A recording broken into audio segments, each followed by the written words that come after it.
Some people might be surprised, but not the followers of this channel. Asterdex is massively outperforming again. It's a challenger to Hyperliquid.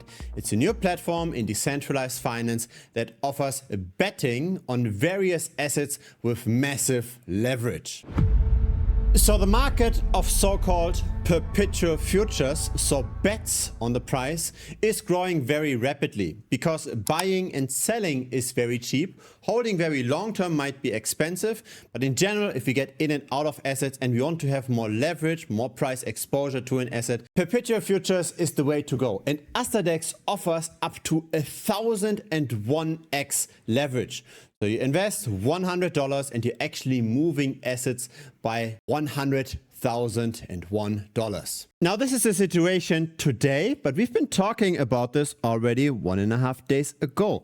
And luckily enough, the video did outperform slightly. I hope that some people made some gains. If you did, then of course, feel free to give this video a like. And if you didn't, then feel free to at least subscribe over here because I publish videos early on various cryptocurrencies regularly over here.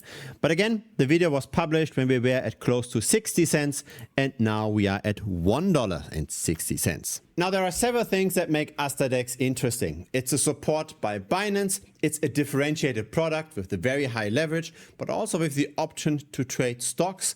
And it is the usage of the platform itself. It's not just a project, it's a platform that's already in use. And the platform is growing. This is the total value locked, the TVL, how much capital is currently on Asterdex. And it's currently at 383 million. We're going to put this number into context in a second.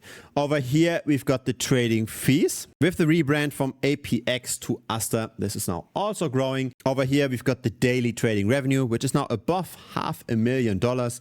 And over here, we've got the staking, which is oscillating quite a bit. But if the platform is getting used more and more, then very likely we will also see more staking over time, which will, of course, reduce the amount of circulating Aster over time, potentially supporting the price as well. But I want to be as objective as possible on this channel, right? This is not a channel that just hypes up crypto projects. I want to talk about the things that can potentially also depress the price. Because let's be honest, this current rally in Aster is massive. And whatever goes up has the potential to also correct at some point. How high can Aster really go from here? What's a fair valuation? Just a quick background in case you haven't watched the prior video yet. Apparently we've got already 2 million users. I'm not sure how much this number is inflated, but at the core, Asterdex is a perpetual futures exchange. So we can bet on various cryptocurrencies with leverage. And the leverage can be sizable. As in, for Bitcoin, this can go up to 1001x. And this is clearly a differentiator to other perpetual futures exchanges. Now, how much of this is really investing? How much of this is just gambling? I dare not to make a judgment about this, but in general, right, the higher the leverage is, the more you invite the market makers and the manipulators to short-term change the price action against you. So be very careful with those high levers. I personally do not use them. But there are two more products that make Aster quite interesting. It's the offer of perpetual futures on the stock market. Now this is mainly tech stocks and this isn't yet very extensive. We've got Apple, Tesla, Nvidia, etc. But this could potentially also expand over time. There's a 50x lever already offered on those stocks, including the QQQ, so the Nasdaq 100 ETF. Besides stocks, and this is also quite differentiated, we've got pre-launch tokens as well. So tokens that don't offer as much leverage, but that aren't yet traded on the centralized exchanges. So there is a real incentive to use Aster. Things seem to align quite well. The question is always about evaluation. Is Asterdex or the Aster token still cheap enough? Does it still make sense to buy into Aster after this rally, now that we are at $1.60 roughly? Let's compare Aster with the biggest competitor, and that is Hyperliquid, which has dominated the decentralized perpetual futures market in the last months. Hyperliquid has a market cap of 14.6 billion.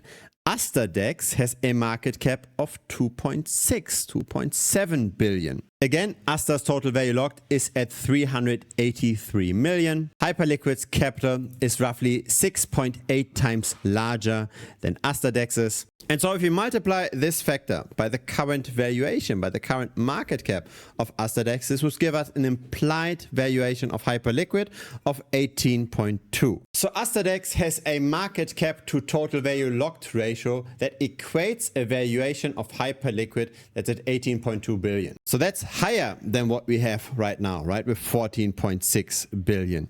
So one could argue that Asterdex is actually currently overvalued at the current price by maybe 30% or so. That maybe the real price should be around $1.10, not $1.57. But that implies that the growth rate of Hyperliquid and Asterdex will be equal in the future. And this is what the market is probably currently pricing in. The market expects that the percentage growth of the TVL on Asterdex, the market expects that Asterdex will grow faster in percent compared to Hyperliquid, which is actually likely because, again, Asterdex is comparatively small and Hyperliquid does need a lot of capital to double and triple again in the TVL. For Asterdex, that's not that hard, especially given the backing by Binance and given the innovative products. I do expect, though, that there will be quite a bit of volatility. We are not going to go straight up like we did in the last few hours. And here's why. On Hyperliquid, we have seen open interest of 2.5 billion roughly. So this is the amount of bets on the derivatives platforms that are currently made on the Hype token. So 2.4 billion, which is very close to the TVL of Hyperliquid. Now compare this with Aster. Here we've got 627 million, which is almost double of the TVL. So relatively speaking, Asterdex now has more leverage in the price, more short-term speculation in the price, and that can potentially deflate. I don't think this will deflate tomorrow, but I do think over the next days we're likely going to see a correction at some point. Seeing a 20-30% drop every now and then is definitely possible. People will take profit after such a massive run. But fundamentally, the project looks very sound and it does have quite a bit of potential. The perpetual futures market within decentralized finance is growing very rapidly and it is taking away market share from the centralized exchanges. And that's probably the reason why Binance is backing Aster that much. Binance simply doesn't want to see how more and more of the perp trading volume now goes over to Hyperliquid and taking away all of those nice fees. Hyperliquid is a threat to Binance. Have a look at the perpetual futures trading volume of Binance versus Hyperliquid. This is chipping away more and more market share over time. Binance is still dominating, but Hyperliquid now has almost 1/5 of the trading volume of Binance. And Binance doesn't want to see this continue. And the reason why people move to Hyperliquid is simply because it's decentralized finance. There's no KYC, there's no guardrails around the protocol, and Asterdex is simply a response towards that. That's why I think the market is right to assume that Aster will grow quicker than Hyperliquid over the next weeks and months. And that's why a valuation premium of roughly 30% right now, I think, is justified. Besides all the medium and short-term price movements, it's also always interesting to see what happens long-term. What kind of assets can we actually hold over the years? Because once we know that, we know what to do during times of potential sell-off. I think, for example, that there's no question that Bitcoin long-term will appreciate in US dollars. Have a look at the percent of Bitcoin supply that has not moved in the last 5 years.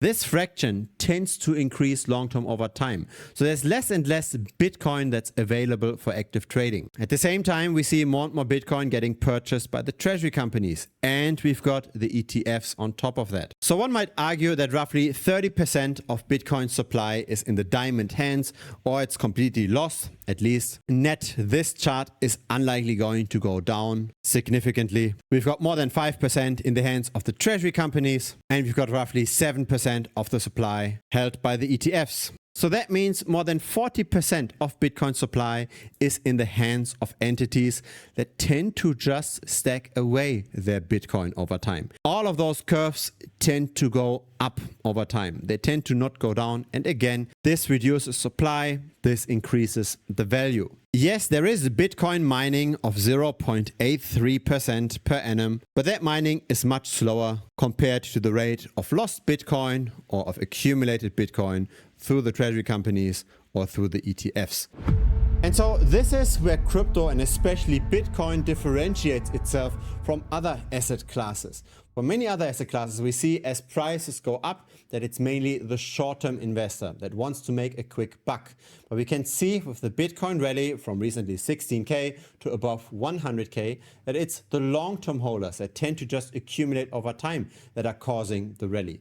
So that's what we want, right? We want that the people that buy an asset, they're not selling it anymore in the future, at least in aggregate. And this is, I believe, what we see with Bitcoin. And so I don't think it's a real question whether or not Bitcoin will appreciate in the future, especially versus the US dollar, because the US dollar has an expanding supply. It tends to grow by roughly 6.8% per annum. So this is USM2. This is official numbers by the Federal Reserve. If we look at the money supply in 1959 and compare this with the money supply today, within 60 years, the monetary base expanded by 77x, which is an annual growth of 6.8%, which, by the way, is the majority of the return of the stock market as well. Most of the stock market return is just monetary debasement. And so when Bitcoin becomes more and more rare over time because of those entities and the fiat base grows more and more, then the most straightforward approach would be to simply use the same kind of investment tactics that we have for other asset classes, right? For the stock market, for example, we've got our savings plans, our 401ks, or for property, we've got our mortgage payments, where again, we pay in regularly with our cash flow. We can do the same for Bitcoin. For Bitcoin, it's typically called dollar cost averaging. So for example, if we buy $1,000 worth of BTC and we do this for the long term, as we do with property and as we do with the stock market as well. If we just expand our time horizon to say 6 years, so beyond a cycle typically for Bitcoin, then it's extremely likely that over time we are outperforming classical investment approaches, because again, Bitcoin becomes more rare over time and it still gets more and more adoption. Had you followed this $1,000 per month approach with the S&P 500 or with gold, and you did this for 6 years, you'd be at somewhere around 120, 130K now. Had you done the same for Bitcoin, you'd now be at 360K. So roughly 3x the amount. And so this is where Bitcoin differentiates itself massively from the altcoin market. With the altcoins, we do not know what will be around still in 6 years, what will still be relevant in 6 years. The altcoins are highly inflationary, as in projects issue new tokens over time so that venture capitalists can sell their tokens, so that the team can sell their tokens. There are vesting unlocks. And when we look at the entire market, the entire altcoin market that's tracked here on Tokenomics AI, we've got unlocks of roughly 1 billion per week. So as long as we don't see 1 billion of purchases every single week in the altcoins, the prices of the altcoins are going down. Now, how much is 1 billion per week? Let's compare this with Bitcoin. Bitcoin has a market cap of 2.27 trillion and it's got an inflation rate of 0.83%, which, by the way, is debatable because, again, we've got the purchases by all of those other entities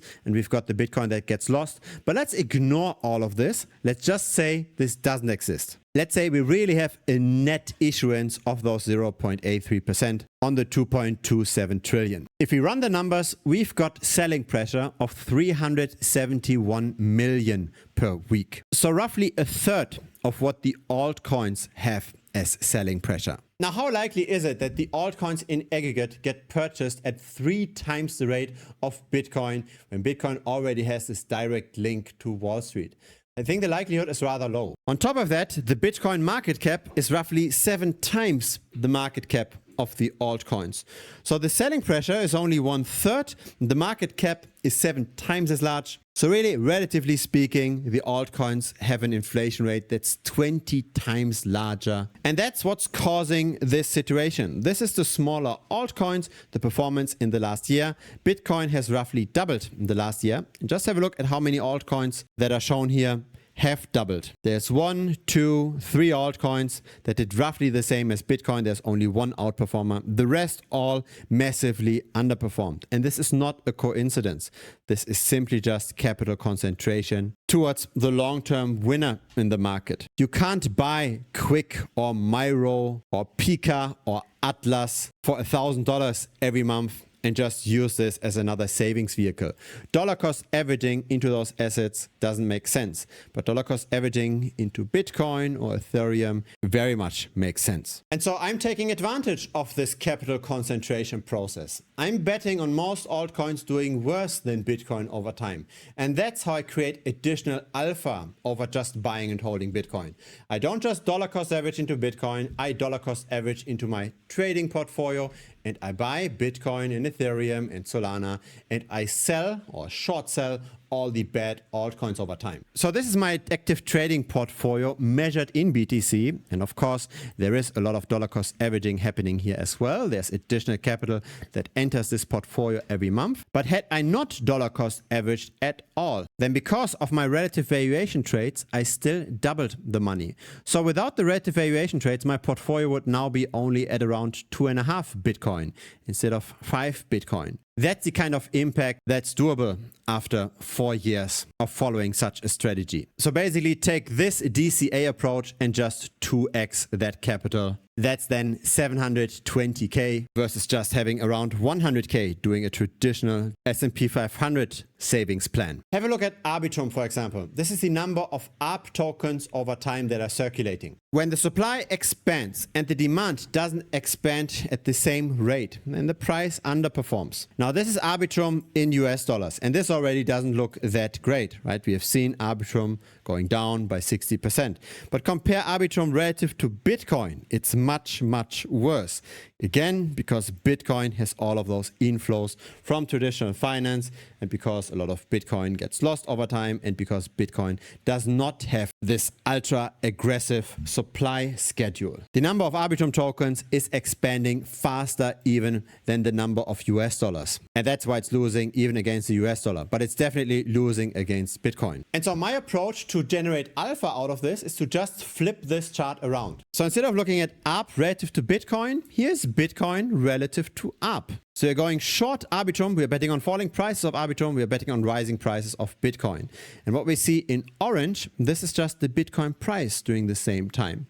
So we outperform buying and holding Bitcoin massively with that strategy. For example, over here, since the beginning of 2024 to today, Bitcoin has appreciated by 164%, but Bitcoin relative to Arbitrum has appreciated by 678%. Now, this is way higher than the alpha that I personally achieve, but of course, I'm also rather risk averse. I don't bet the entire portfolio on a single token, and not everything that inflates as aggressively tends to also lose that constantly. But again, it's all about the long term. It's about building wealth over several years, not just speculating on what's happening next week. Now granted, betting on relative valuations, so something going up while the other thing is going down at the same time, is a bit more complex compared to just buying an altcoin straight out, but that's why I made dedicated videos on the topic. There's actually only 2 videos that you have to watch. So there is this one over here, using perpetual futures to bet on relative valuations, and there's this one over here, risk management with relative valuation bets. It's 1 hour in total worth of content, and after you've watched that, you know how to set up positions like this. Now, there are bets that are a bit more risky than others. Arbitrum is rather risky. Just have a look at this drawdown here. But there are also more constant winners. For example, have a look at this. This is Bitcoin relative to Balancer. Balancer, again, being a very inflationary token. Here's my offer. You watch those 2 videos, you learn how to set up those relative valuation trades and how to do the risk management properly. And then afterwards, after you've joined the community, I will send you my favorite trade. So I've got several of those relative valuation trades open, but I will send you my favorite one. And if you don't make money with that favorite trade after 1 month of holding that relative valuation trade, then I will just refund you the membership fee. So this video over here and this video over here. And if you don't make money with that favorite trade, you will get the $125 back. That's the fee per month. I of course share every single trade that I make. I don't just share my favorite trade, I share all the trades that I make in real time to the premium members. A link to premium should pop up directly here on the screen. Just click on that, it will lead you to the website. If it's the very first time here, feel free to subscribe. I publish this regularly. A like would be very much appreciated as well. It helps the channel grow. See you next time on YouTube, or see you in premium. Cheers!